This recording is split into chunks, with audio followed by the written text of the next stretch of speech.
girl, you are so pretty, pretty, pretty, pretty.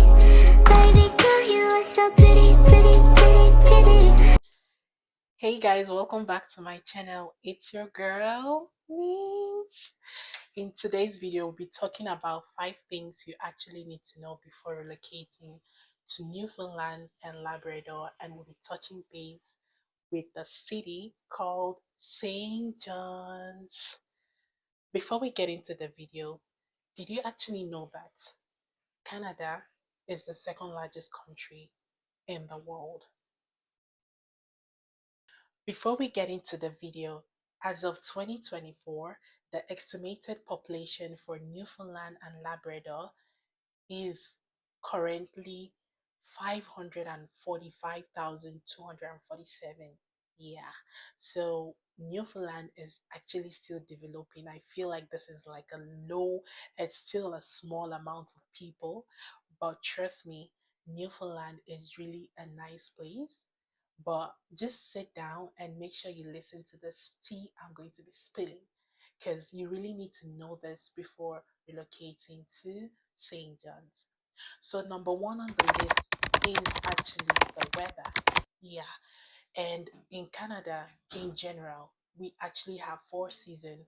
The first one on my list is the winter period, which actually starts from December to February. And then comes the spring, which is from March to May. And spring is actually when the snow starts melting away and then brings us to summer. And summer actually starts from June to August. And the last one is fall, which is September to November. Mind you, especially St. John's, the weather can actually be bipolar. Sometimes it can be raining, and sometimes it can actually be sunny. It can also be like freaking cold in a blink of an eye, like in a blink of an eye. And this can happen in one day. So whenever it's winter period, it's pretty cold. Like it can be like a freezer.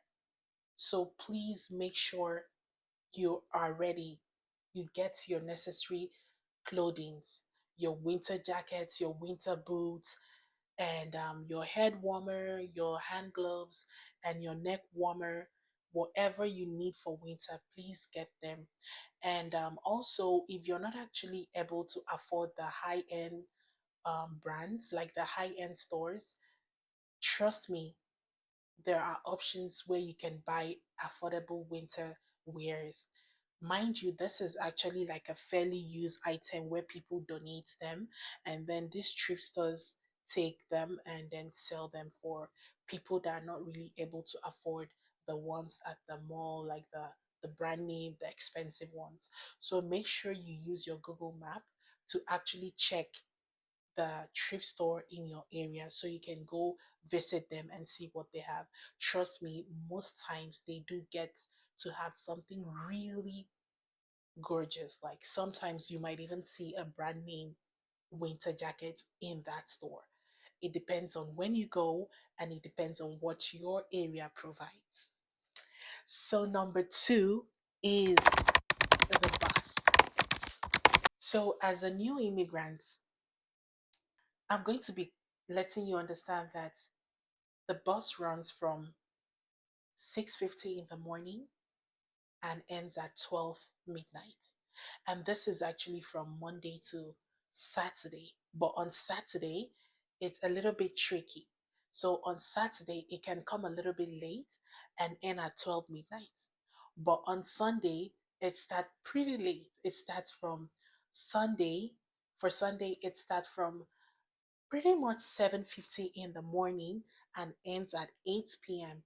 So, honey, if you are heading somewhere after 8 p.m., I'm so sorry to let you know that you need to take the cab. Yeah, you need to take the cab because the bus doesn't run after 8 p.m. Mm-mm. No, no, honey. Please make sure you check the Google Map again, reference to Google Map. Please make sure you check the Google Map to actually know which works for you. The number three on my list is actually the food bank. So, food bank is literally a community based organization which provides emergency food to people. So, people that would actually benefit to this food bank is someone that has lost their job, or someone that is earning a low income, or someone like a newcomer that hasn't, settled down yet. So, this food bank will actually benefit you.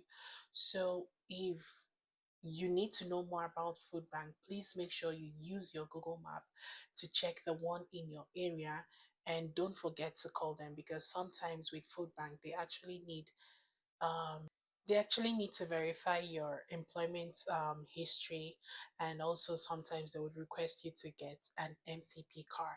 So please call them before you go there so you know what to bring.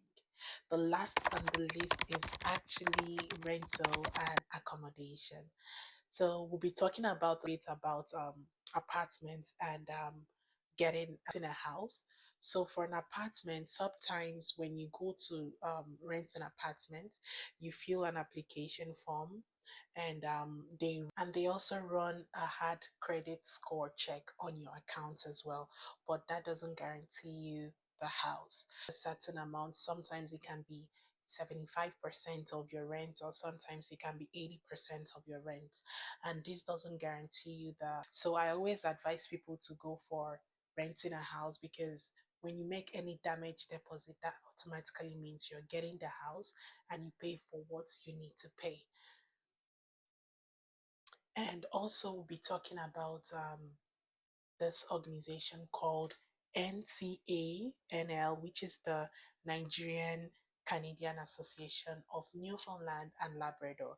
So this organization provides like a short-term rental for newcomers or people struggling to find an apartment. So for a single, it's actually $150, and then for a family, it's literally $400 or a little bit more. But if you're going for Airbnb, I feel like it's more expensive. So when you move to Newfoundland, especially the city St. John's, please research about this organization. It is called the NCANL, Nigerian Canadian Association of Newfoundland and Labrador. I'm super excited I was able to cover up a little bit about St. John's. And if you really need to know more about St. John's, please make sure you leave a comment on the comment section, like this video, share it to someone looking to come to Newfoundland and Labrador. It might be really helpful for someone else. Thank you guys so much for watching this video, and have a lovely day. Bye.